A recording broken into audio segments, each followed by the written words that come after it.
Hello everyone, my name is Deshna and I'll be presenting my literature review, Barriers to Eating Disorder Treatment, a review of socioeconomic obstacles and gaps in the healthcare system. I chose this topic because it is important to me and this part of ED treatment is rarely spoken about, although very prominent. In this review, I have highlighted obstacles individuals with EDs face. This is a quick overview. First is the intro, then socioeconomic barriers, transitions between levels of care, parents and guardians' inexperience in providing outpatient care, workforce shortages and misdiagnoses, and then the conclusion. First, what is an eating disorder? Eating disorders are illnesses characterized by disordered eating habits and an abnormal relationship with food. There are generally deeper causes for the illness, such as cultural, experiential, familial, and/or societal experiences. Here are a few statistics. 30 million individuals will face an eating disorder, just in the US. EDs have the highest mortality rate of all mental illnesses, 5.86 times more than the general mortality rate. There has been a 3.5% increase in number of cases. The average onset age is 15 through 19, mainly in women, but that onset age has been decreasing. Socioeconomic treatment barriers. I'll start off by talking about financial barriers. Inpatient care can cost from $500 to $2,000 a day, and 1 month can be $30,000. Moreover, as the quote above shows, insurance generally only pays for medical, which is physical stability. However, EDs are psychological illnesses, so if patients are discharged without psychological improvement, it can most likely lead to them becoming physically unstable and requiring treatment again. Then, there are biases. First are ethnic biases. A study found that Caucasians had a 30% higher chance of being treated compared to ethnic minorities. Eating disorders are thought to be more feminine illnesses. However, in the US itself, around 10 million men have EDs. 25% of them don't receive specialized care, and less than 1% of ED research is centered around men, so there are many unknowns about their psychopathologies. Finally, there are sexual biases. A study found that transgender students were 4 times more likely of being diagnosed with anorexia or bulimia than cisgender female students, and 54% of LGBT adolescents had been diagnosed with EDs. However, it is challenging for the LGBTQ community to access care, not only in ED treatment, but throughout the medical system. Additionally, stigma can lead to patients hesitating to get treatment. Research shows that patients delay seeking help due to perceived stigma around treatment and their illness. Studies also show that the general public isn't very well aware of how to support those with EDs. There's a lack of awareness, as the study shows. Respondents blame people with EDs for their situation, thought that people with EDs should be able to pull themselves together if they wanted to, and found communication with them challenging. These stereotypes can be detrimental, not only when starting treatment, but also when patients move from more intensive to non-intensive care. Intensive care is generally closed off from interaction with the general public, so moving from that environment to a more social one in and of itself can be hard, but is worse when one faces stereotypes as well. There are also pro-ED websites that say that they support individuals, but typically encourage more disordered behaviors.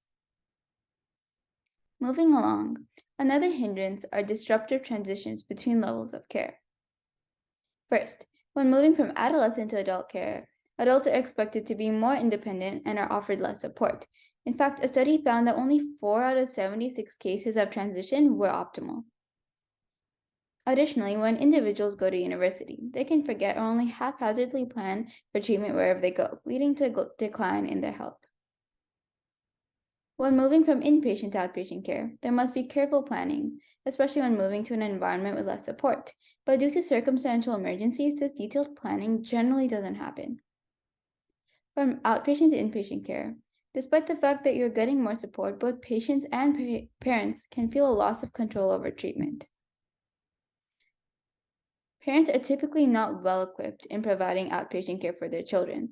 For this reason, there's FBT, or family-based therapy. FBT is where a professional guides parents in supporting their child and is the most successful form of treatment. However, there is limited availability, with findings that there were only 52 providers in 13 US states and wait times ranging up to 10 months.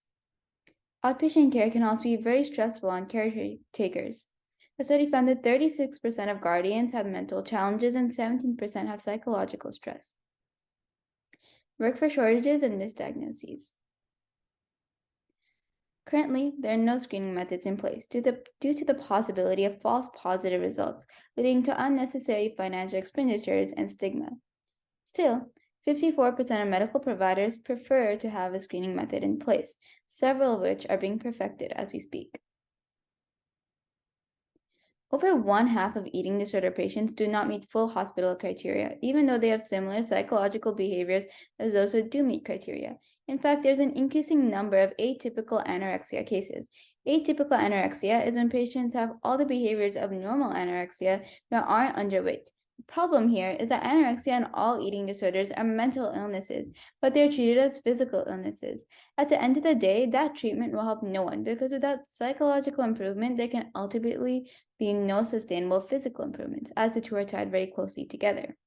Here are also examples of patients' and parents' feedback on how getting treatment can be delayed unless you hit a certain threshold, which in other words means unless you get stable enough. Moreover, getting to a healthy weight doesn't correspond with the disorder being gone. If anything, without proper therapy, it could get worse. There are a shortage of specialists in the field, which means that people seeking care will most likely not get it. In terms of therapy, there are more virtual services now. However, that can only be advantageous to an extent because of the limited number of caregivers.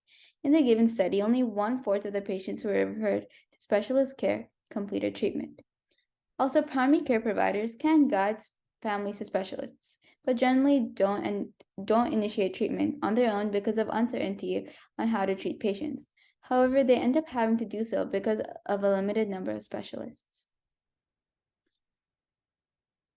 Lastly, few patients reach out for help because of stigma, shame, and having few resources, and most only join treatment because of their parents.